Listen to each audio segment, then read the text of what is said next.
You're listening to the Electronic Media Collective Podcast Network. Yeah, it's a mouthful. For more great shows like the one you're about to enjoy, visit electronicmediacollective.com.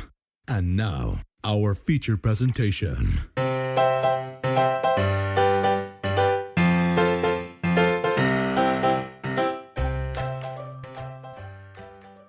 Howdy do, buckaroos, and welcome to Comics with My Kids podcast, the official podcast for the comicscornerbox.blogspot.com. I'm your host, Matt D, and with me today is... Logan D. Here we are on our 11th installment of the summer reading promotion. Logan, what is our book for this week?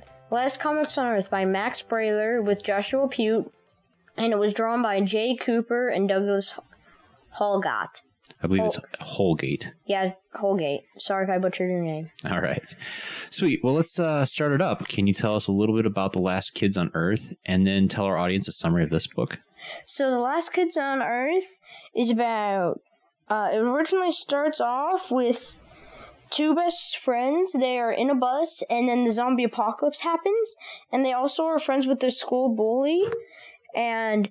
Later on in the series, they go to the school and they find the one character has a crush and that girl's still alive. Can you tell us the names of the characters? Jack, Quint, and Dirk. Dirk was the bully at first. Now he's a really good fighter.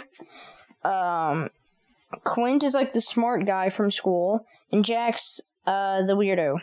Okay, but Jack's kind of our main character. And then they meet up with June. Yeah. And June was the girl that Jack had a crush on? Yes. Okay. So now they're basically the last kids living on planet Earth during a zombie apocalypse. Now this book opens up and we learn a little bit about what's going on in the world of comic books prior to, or at least leading into, the apocalypse. So what has happened? They were reading through this series that they called Z-Man, and it left a cliffhanger, but then the writer had gotten caught by a zombie before making the last book. Right, because of the zombie apocalypse, because of the apocalypse totally, everything stops. So there's no more new comic books, which kind of sucks for the kids because now they can't find out what happened at the end of their Z-Man comic. You know what I thought was rather interesting about the Z-Man comic book within this book is that it's the main character is actually a zombie. So Max Brallier is kind of sticking with the whole zombie motif. Yeah. And then they decide that they want to have the series keep going, so they try to make it their own way. And they each create a character and bring it into the book. Awesome. So how does Chapter 2 start off then? Chapter 2? Yeah. Because we pretty much just summarized everything in Chapter 1. The kids just discover that there's no more books, and they want to make their own book. So Chapter 2 starts off, and that's the Legacy of Z-Man. So kick it off from there, buddy. Tell me about what happens. So there it's like talking about how the people in the book find out about the bad guy, and they all get like geared up and ready to fight. Okay, well, who's the bad guy in the Z-Man comic book? Muto the Unsympathetic. Okay, and what's his story? He was a monster, and he was born on Halloween. So instead of people showing up to his birthday party, they instead did candy at Halloween. And he lives in a bad place. So then how does he become the bad guy for the Z-Man comic book? He jumped into a volcano and then transformed himself into Muto the Unsympathetic. Okay, so then how does our new characters interact with the bad guy? What? The new characters that the kids created. How do they interact with the main bad guy? First, before they actually meet him, in Chapter 3, they have all their backstories. Okay. Do you want to elaborate on the kids' backstories, like kind of break down each character then, and then tell us what happens with them and Muto the Unsympathetic? No. What do you mean, no? I mean, I think we should save the backstories for them to find out. Okay. Well, you deviated from the storyline. That's why I was kind of wanting you to maybe tell a little bit about their backstories. But if you think that's significant to the main plot and that it would be something more for the reader to listen to, that's not a problem. Yeah. Just let's pick up then who are the main superheroes? What are their names? So, the first one is called Quint or Doc Baker. He's a super adventurous dude. And what is his special abilities? He is part robot. Well, okay, so what's the next guy? Then next is June's character called Moonstar. All right, and what does she do? She's kind of like Superman. Her planet was invaded and she was thrown off and sent to a different planet. And there she had a pet, and that could transform into things. Really? And what else was her superpowers? She had starburst snot rockets, supernova speed, and cosmic clairvoyance. Cosmic what? Clairvoyance. Clairvoyance. That means she could see the future. Oh. All right, and then who's our other two superheroes? Then we have the Savage Aloner. Okay, and who's the Savage Aloner? Is that Dirk? Yeah. Okay. So what does the Savage Aloner do? What's so special about him? He lives on a dangerous planet, and he was like really good. Even as a baby, he was always ready to fight. Really good at what? Fighting. So then, how do they? And then there's another character who was our final superhero character that's getting. And then it's Boy Lightning, who's Jack's character. All right, and what does Boy Lightning do? What's his superpowers? Whatever he draws with his special baseball bat comes to life. He like draws it in the air. Gotcha. So the four characters now are in the book. How do they help out Z-Man, and how do they interact with the did you say his name was MODOK the Unsympathetic? So they go to try and defeat MODOK. I don't think it's actually MODOK. You said a different name. I just threw MODOK. Mudo? Okay. So how do they interact with Mudo, and how do they interact with Z? The Space Girl saves Z-Man, but then everybody at once tries to fight Mudo, and they all crash into each other because they don't know who they are. Oh, so it's kind of like a getting the group together, where they're all individuals that kind of show up to help battle the bad guy, but they don't know how to interact like a team? They don't know each other. Okay. Well, they actually do know each other, but they didn't know. They knew they knew the character Jack, but they did not know that he was Lightning Boy. Okay, I'm a little confused. So they didn't know, they knew each other's secret identities, but they didn't know that they were superheroes?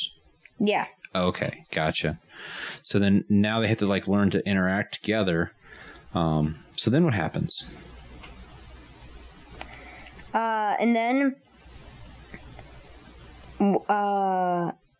Z-Man destroys Mudo by attacking him, and then Mudo still steals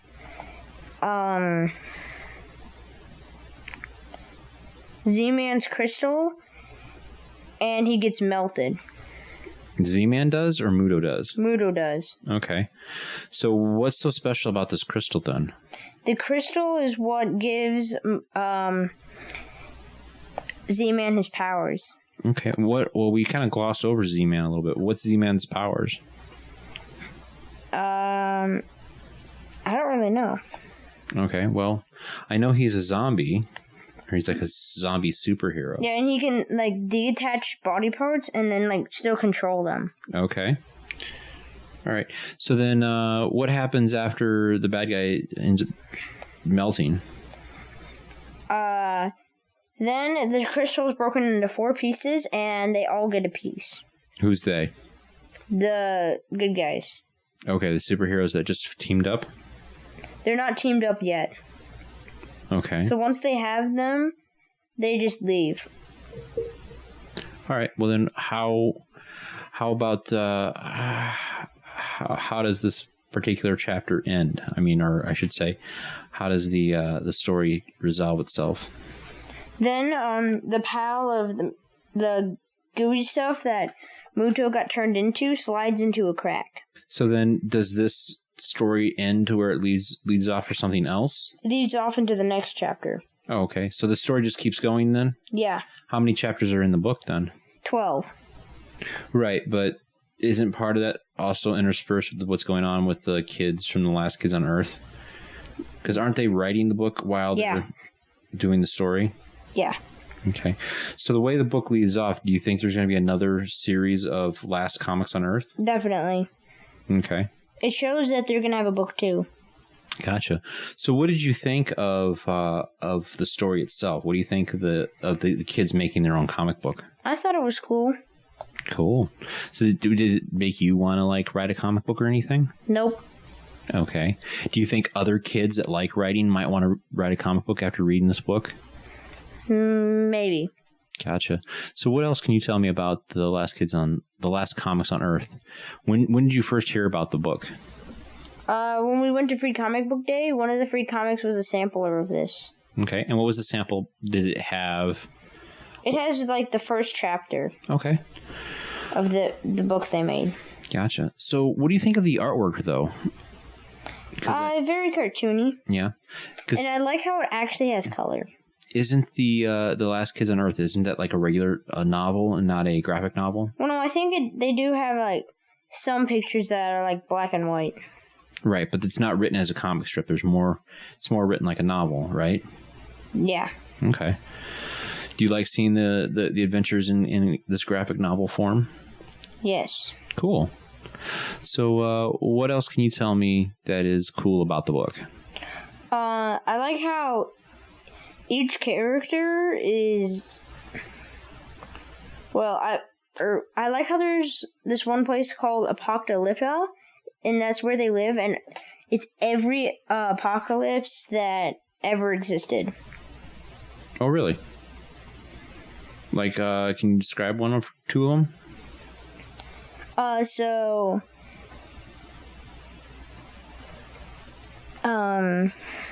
There's a zombie apocalypse.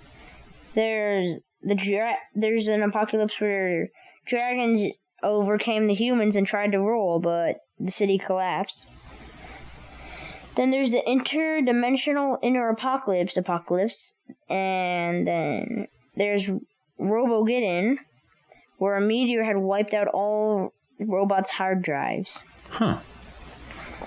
Those sound like some pretty interesting apocalypses. It'd be interesting to hear some stories about those individual ones. And what's really funny is there's one apocalypse where it really did bring cats and dogs, so now there's only cats and dogs, and they still don't get along. Nice. All right, buddy. Well, then, what do you say we give this a rating then? Between buy, borrow, or bust, where would you give Last Comics on Earth? Buy. Buy? You see yourself reading it over and over again, huh? You really like the artwork too? Yes. Okay. Now, if I remember right, didn't you see some of the Last Kids on Earth cartoon on Netflix? Just a few. Yeah. Just when Richard was watching it. How did that animation compare to this book? I mean, were they kind of close in style? Yeah. Cool. All right. Well, I would definitely say that it is in the borrow category. Whereas when I read it, I thought it was fun. I definitely liked the art style. Again, it looked a lot like the cartoon from Netflix, Last Kids on Earth. It definitely follows the same kind of the same storyline. I do think it's neat that they kind of diverge from the main storyline of Last Kids on Earth and kind of have this fun little spin-off. So, but I don't see a whole lot of kids buying them. I think it's more of a borrow. But I'm glad you really enjoyed it, buddy. So are there any last things you want to say about this book? Nope. Well, then let's go ahead and wrap this up. Well, folks, thanks for listening to this episode of Comics with My Kids podcast. Check out more episodes at thecomicscornerbox.blogspot.com. Leave us a rating and review at Apple Podcast or Podchaser.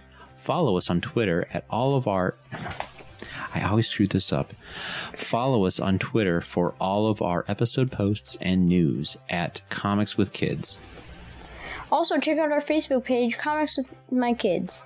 And finally, you can email the show at comicswithmykidspodcast@gmail.com, and we'll put your name in a drawing for free comics. We hope you enjoyed this episode of the Summer Reading Promotion. Check out our website for the full list of this summer's books. Thank you, folks, and good night. Or morning, or afternoon, or brunch, or lunch, or breakfast, or dinner, or dinner, or what about Brenner? What's Brenner? Breakfast dinner. When you eat breakfast for dinner, it's pretty good. Yeah. Like sometimes Melody will make pancakes in the morning. We'll eat most of them, but some will be left over. Then I'll just eat them for dinner if it's leftover day. Well. Good night. Now we're diverting. How will we even get to pancakes at dinner time? I don't know.